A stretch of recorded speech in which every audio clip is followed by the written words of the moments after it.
Sveiki, mane vadina bacila. Turbūt todėl, kad nuolat užsikrečiu naujovėmis ir užkrečiu jomis kitus. Neseniai atradau paslaugą Cloud bibliotekininko. Jos tikslas elektroniniu būdu greitai suteikti įvairiapusę informaciją. Pavyzdžiui, apie biblioteką, jos teikiamas paslaugas, turimus leidinius, duomenų bazės ir kitą. Svarbiausia, kad ši paslauga nemokama.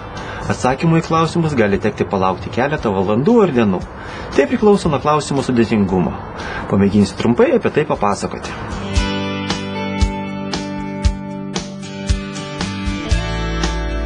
Internete yra keletas viešųjų bibliotekų svetainių, teikiančių paslaugą Cloud bibliotekininko. Viena jų www.bibliotekos.lt.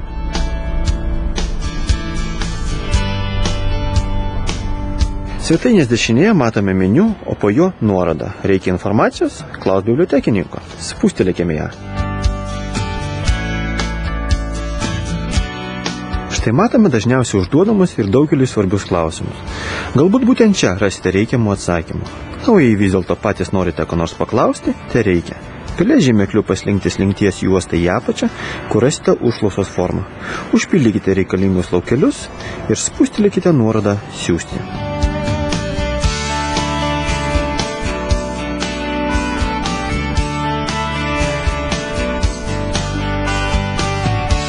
Klausimas išsiųstas ir artimiausiu metu į jį bus atsakyta.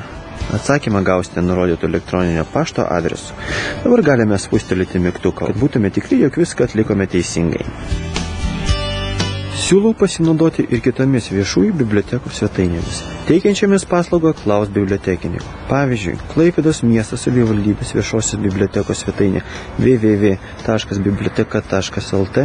Pradinio šios svetainės lango dešinėje rasite nuorodą Cloud bibliotekininko, kuriai reikia spustelėti, norint pasinaudoti paslaugą.